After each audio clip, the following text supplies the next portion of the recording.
शाहजहांपुर भी कोरोना मुक्त होने की कगार पर आ गया है और बरेली और प्रयागराज भी एक दो दिन में प्रयागराज डिस्चार्ज हो गया। तो प्रयागराज जिले के अपने केसेस के कारण वो भी जो है कोरोना मुक्त हो गया है और बरेली भी वहां एकमात्र एक हॉटस्पॉट था। आज जिलाधिकारी ने वहां भी डिक्लेयर कर दिया है कि वो एकमात्र एक हॉटस्पॉट की अब आवश्यकता नहीं है, क्योंकि उनके जो केसेस हैं निर्धारित अवधि के बाद अब नेगेटिव आ गए। जो पूरे प्रदेश के लिए ये खुशखबरी है कि जहां एक और जो है जिलाधिकारी, वहां के पुलिस के अधिकारी, स्वास्थ्य के अधिकारी, वहां के जो सफाई और पूरा सैनिटेशन कर रहे हैं सभी अर्बन और रूरल बॉडीज के, पंचायती राज के, नगर निगम के, वो सभी लोग जुटे हुए हैं। सभी विभागों ने जहां एकजुट होकर माननीय मुख्यमंत्री जी के एक वर्क प्लान के अंतर्गत कार्य किया है, तो एक और से कई जिले जो है कोरोना मुक्त होते जा रहे हैं और वहां लोग भी सहयोग दे रहे हैं, जन सहयोग मिल रहा है, लोगों का सहयोग मिल रहा है और कहीं ना कहीं आपका और मीडिया का भी सहयोग मिल रहा है, जिस कारण से हमारा प्रदेश सक्सेसफुल हुआ है। कल आपने देखा भारत सरकार ने ये डिक्लेयर किया है कि जो नेशनल एवरेज है कोरोना का और उसके स्प्रेड का डिटेल प्रमुख सचिव देंगे, लेकिन नेशनल एवरेज में भी यूपी अच्छे स्थान पर है। यूपी पूरे विश्व में 5 बड़े देशों के जनसंख्या के बराबर है, लेकिन यूपी में अभी भी केसेस की संख्या कम है और ग्रोथ रेट भी कम है। दोनों ही जो है संख्या भी कम है, ग्रोथ रेट भी कम है, डेथ रेट भी कम है और जो लोग स्वस्थ होकर निकल रहे हैं वो संख्या भी शुरू हो गई है।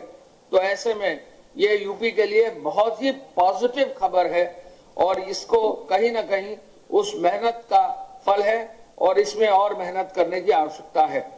आज माननीय मुख्यमंत्री जी ने जो विशेष रूप से जिस चीज का रिव्यू किया है वो है हमारे निराश्रित लोगों के लिए जो 1000 रुपए की धनराशि दी गई। शहरी और ग्रामीण क्षेत्रों में जो छूटे हुए और निराश्रित को भी युद्ध स्तर पर चिन्हित कर 1000 रुपया देने का उन्होंने निर्देश दिया है। अब तक उद्योग विभाग और आईआईडीसी की कमेटी के माध्यम से जो मुख्यमंत्री जी डेली टीम 11 का रिव्यू कर रहे हैं, अब तक 23,70,000 श्रमिकों को राज्य सरकार ने अपने संसाधन से 236.98 करोड़ रुपया भरण पोषण भत्ते में बांटा।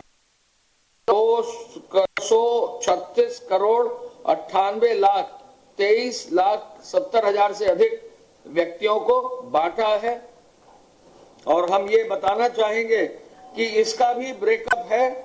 इसके ब्रेकअप के अनुसार जो अभी तक बांटा है कोविड-19 के विभिन्न आयामों के अंतर्गत 24 मार्च को 5,97,000 श्रमिक जो है पहले पंजीकृत थे।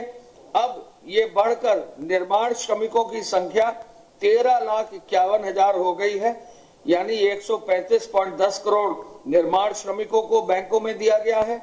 शहरी क्षेत्रों में ठेला, खोंचा, रेहड़ी लगाने वाले, रिक्शा, ई रिक्शा चालक, पल्लेदार, रेलवे के कुली भी हैं जो अभी जो है कोई उनकी आमदनी नहीं है, दिहाड़ी मजदूर और भी इस तरह के लोग हैं शहरी क्षेत्र में, उनको 1000 रुपया धनराशि दी गई है।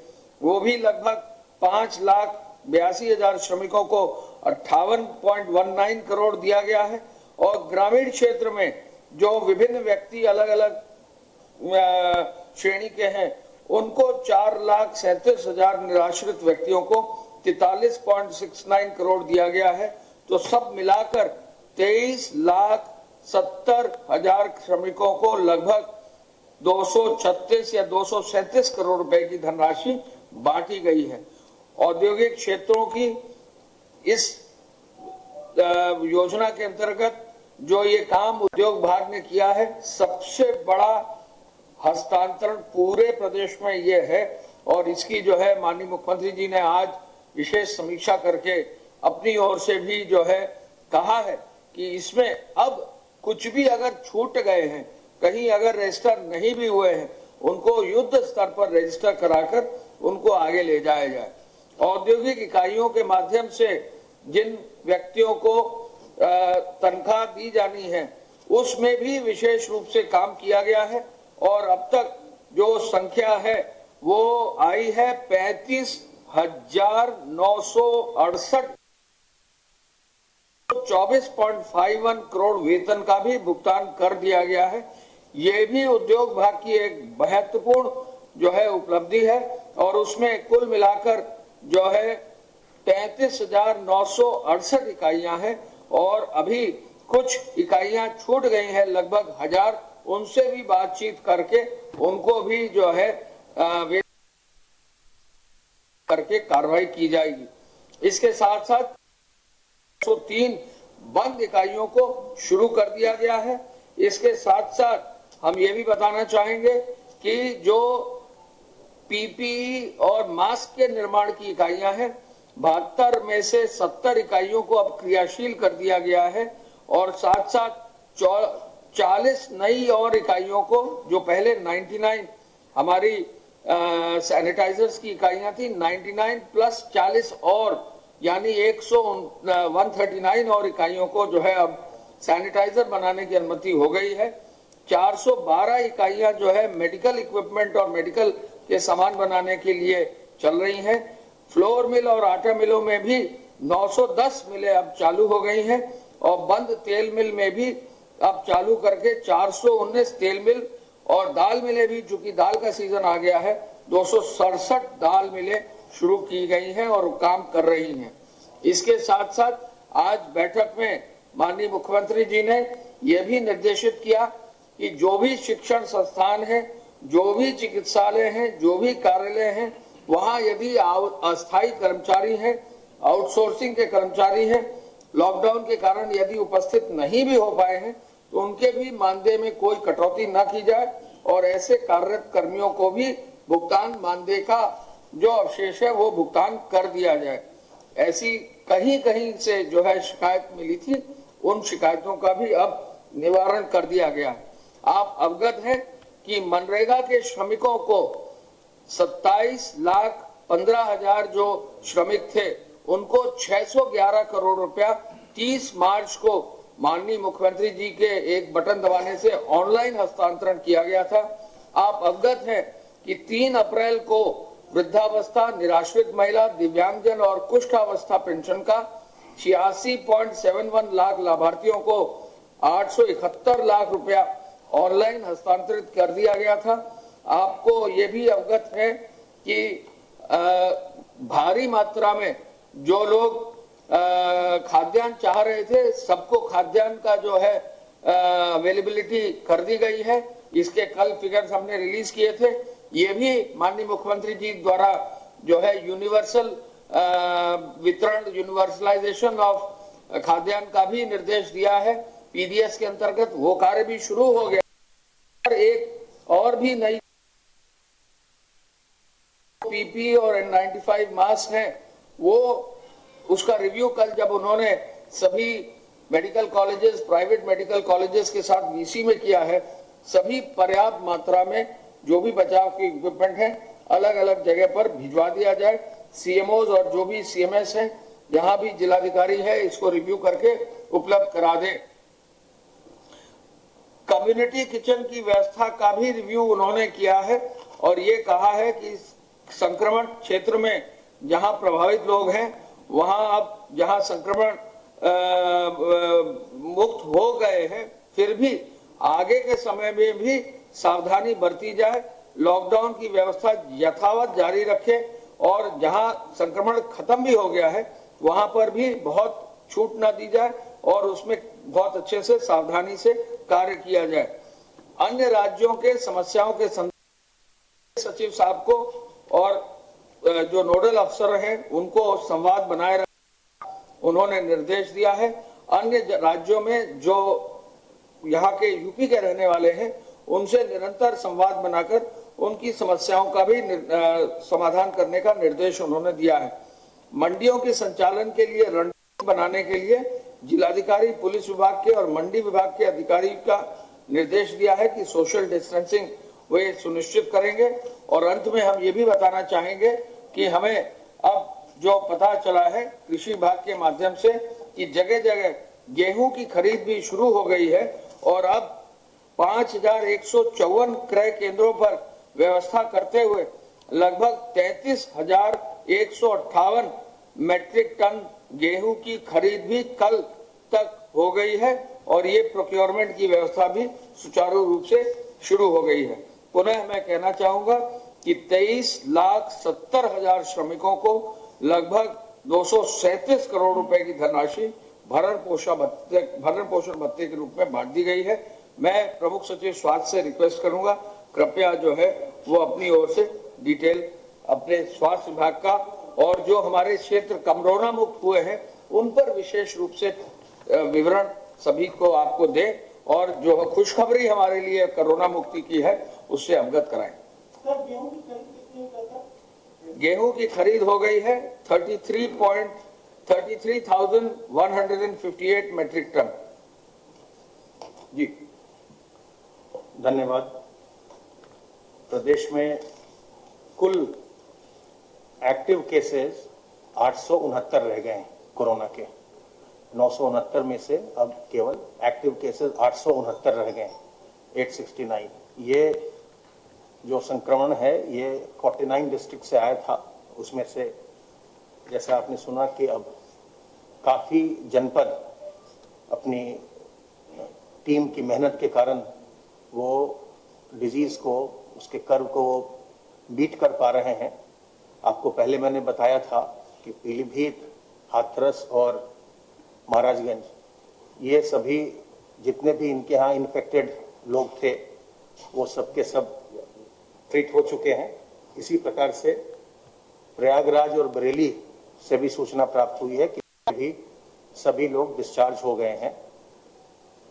कुछ और जिले हैं जिनमें कि या तो सेकंड टेस्ट चल रहा है या वो डिस्चार्ज होने के करीब हैं। तो जैसे जैसे सूचना आती जाएगी हम आपको और बताते जाएंगे। जो हमारे 4-5 जिले जो मेन रूप से अफेक्टेड हैं वो गौतम बुद्ध नगर, गाजियाबाद, मेरठ, लखनऊ, आगरा है और बाकी सहारनपुर भी है उसमें। बाकी जो हमारे जिले हैं वो धीरे धीरे वो जिनमें कम इन्फेक्शन आया था वो उसको लगातार कंट्रोल करते जा रहे हैं और स्टेप बाय स्टेप या तो उनके हॉटस्पॉट्स का नंबर घट रहा है या पूरा जिला ही संक्रमण मुक्त हो रहा है, जो हमारे लिए एक प्रोग्रेसिव स्टेप है। जो आइसोलेशन वार्ड्स में लोग हैं उनकी संख्या 1025 है इस समय और जो क्वारंटाइन में रखे गए हैं लोग जो पॉजिटिव के कॉन्टैक्ट्स हैं या सिम्टोमेटिक हैं उनके आधार पर उनकी संख्या 10,814। आइसोलेशन बेड्स हमारे 10,000 करीब रेडी हैं और क्वारंटाइन बेड्स भी अब हमारे पास 15,000 बिल्कुल रेडी हैं। तो इस प्रकार से ये लगातार ये कार्रवाई चल रही है और इसमें हमें चिकित्सा विभाग की टीम को, चिकित्सा और चिकित्सा शिक्षा की टीम को जो सहयोग अन्य सभी विभागों का मिल रहा है, चाहे वो राजस्व विभाग हो, चाहे पुलिस विभाग हो, चाहे अर्बन डेवलपमेंट हो, पंचायती राज हो या एसेंशियल जो सप्लाईज को मेंटेन कर रहे हैं वो हो, उन सब का हम लोग बहुत आभार व्यक्त करते हैं। और खास करके जो इनको ट्रीट कर रहे हैं, जो डॉक्टर्स हैं, जो नर्सेज हैं, पैरामेडिकल स्टाफ है और जो हमारे लैब टेक्नीशियंस हैं जो इनके सैंपल्स ले रहे हैं, जो लैब्स हैं जहां पर इसके टेस्ट हो रहे हैं, उन सबों का हम बहुत आपके माध्यम से धन्यवाद व्यक्त करते हैं। और आपके माध्यम से लोगों को फिर से हम इस बात की जानकारी देते हैं कि जो घर के बड़े बुजुर्ग हैं उनको बचाना बहुत आवश्यक है, क्योंकि जो भी हमने देखा इसमें जिनकी भी तबीयत खराब हुई, जिनके भी कोमॉर्बिडिटी के केस हैं, यानी कोई पहले से मेडिकल कंडीशन है, डायबिटीज है, ब्लड प्रेशर है या किडनी है, इस तरह की चीजें जिनको है उनकी तबीयत ज्यादा इसमें खराब होती है। बाकी अधिकांश लोग इस संक्रमण से संक्रमित होने के बाद वो फिर उनकी एंटीबॉडीज डेवलप होती हैं और ठीक हो जा रहे हैं। लेकिन जो बुजुर्ग व्यक्ति हैं उनमें दिक्कत आती है कई बार, और कई बार वो उनकी स्थिति खराब होने लगती है, तो उनको जरूर हम लोग बचाएं। अपने जो 2-3 इंपॉर्टेंट बातें हैं कि अपने हाथ को साबुन पानी से बार बार धोएं, और जब आप साबुन पानी से धोएं तो कम से कम 25-30 सेकंड धोएं। और बहुत पहले मैंने बताया था, उसको मैं आज फिर रिपीट कर देता हूं कि जब आप हाथ धोते हैं तो याद रखिए कि इसमें सुमन के का इस्तेमाल करते हैं। एस से सीधा सीधा हाथ धोइए, यू से उल्टा उल्टा हाथ धोइए, एम से मुट्ठी अपनी मुट्ठी को साफ करिए, ए से अंगूठा अपने अंगूठे को साफ करिए, एन से नाखून नाखून को साफ करिए, और अंत में के से कलाई कलाई को साफ करिए। तो जब आप ये काम करेंगे तो आपके कम से कम 25-30 सेकंड इसमें लग जाएंगे और वायरस जो है वो वायरस समाप्त हो जाएगा। अगर आप केवल 5-7 सेकंड के लिए अपना हाथ धोते हैं तो उतने में वायरस नहीं मरता। तो हाथ धोएं, अपने चेहरे को कवर करें, फेस कवर से मास्क लगाइए या गमछा लगाइए, रुमाल लगाइए, साथ ही साथ सोशल डिस्टेंसिंग मेंटेन करिए। जब भी आसपास कहीं जाइए तो लोगों से कम 1 मीटर से अधिक की दूरी बना के रखिए, और अपनी इम्यूनिटी को बूस्ट करिए। उसके लिए तुलसी अदरक का काढ़ा, अजवाइन का अर्क, नीम की पत्ती का सेवन, गर्म पानी का सेवन, ये सब करते रहें। योग करें, प्राणायाम करें, जिससे कि आपकी इम्यूनिटी बूस्ट होती रहे, तो आप इससे संक्रमित नहीं होंगे। आप अगर संक्रमित होते भी हैं तो आपका शरीर इस संक्रमण को फाइट कर सकेगा। इस बीमारी से घबराने की आवश्यकता नहीं है। इस रहकर बचाव करना ही सबसे अच्छा तरीका है।